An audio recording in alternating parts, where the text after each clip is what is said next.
Akangibona bathi nje ngiyamcrush uStevi.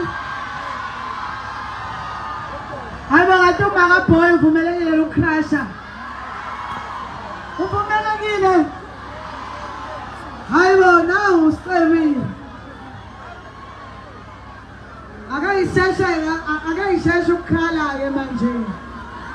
Zikhala esandleni sizwe ukuthi umsingo usiphatha